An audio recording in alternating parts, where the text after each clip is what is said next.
అనకాపల్లి జిల్లా నర్సీపట్నంలో rowdy sheeter Raut Mallesh అతని అనుచరులు వీరంగం సృష్టించారు. తాగిన మైకంలో ఎస్పీ కాలనీలోని అంబేద్కర్ విగ్రహాన్ని ధ్వంసం చేశారు.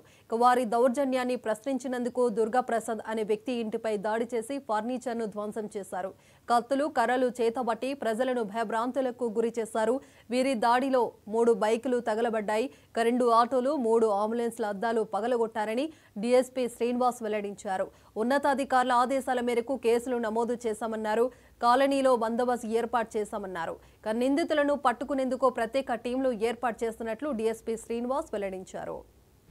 రాత్రి అంబేద్కర్ విగ్రహాన్ని అద్దాలు పగలగొడుతుంటే అడ్డుకునేందుకు మా మీద తిరగబడ్డారు. ఈ నీకేట్రా నీకు సంబంధం చేసి మా అంబేద్కర్ బొమ్మని తిరగబడకూడదంటే నువ్వెవరా మాకు చెప్పడానికి చెప్పేసి మా మీద కత్తులతో దాడి చేశారు. ఇంటికి వచ్చి ఇంట్లో గ్యాస్ సిలిండర్ ఇంపేసి మా మంచాలు కాల్చేసి 3 స్కూర్లు తగలడేశారు. అడిగినందుకు మళ్ళీ మేము చంపేస్తామని చెప్పి మళ్ళీ మాకు బెదిరింపులు.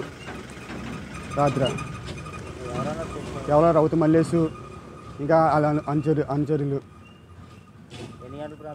మ్యాక్సిమం రాత్రి 12:30కి. ఆ టైంలో వాళ్ళు మందులు తాగుతున్నారు బీర్లతో. అడిగినందుకు బీర్లకాయలతో సిద్ధగొడతాం పొడి చేస్తామని చెప్పేసి రౌడీలు కత్తులు పెద్ద కత్తులతోనే మమ్మల్ని అంబేద్కర్ బొమ్మను ఎరగొట్టారు. కళ్ళదలు ఎరగొట్టేశారు. మొత్తం ముఖం ప్యాచ్ చేశారు. అడిగినందుకు అంబేద్కర్ ఎవరా మీరే ఎట్రా అని చెప్పేసి మేము అంబేద్కర్ కాదు వాళ్ళు అని చెప్పేసి మా మీద తిరగబడ్డారు.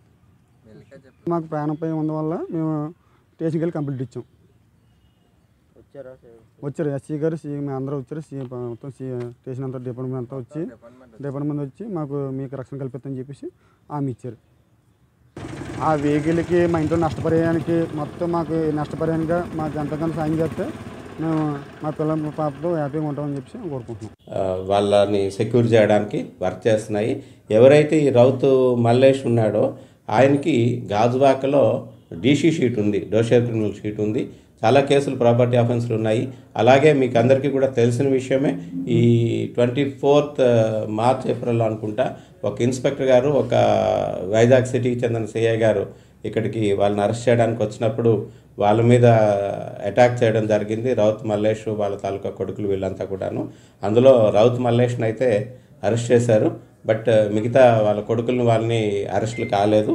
ఇప్పుడు ఆ కేసుల్లో కూడా వాళ్ళని అరెస్ట్ చేయడం జరుగుతుంది.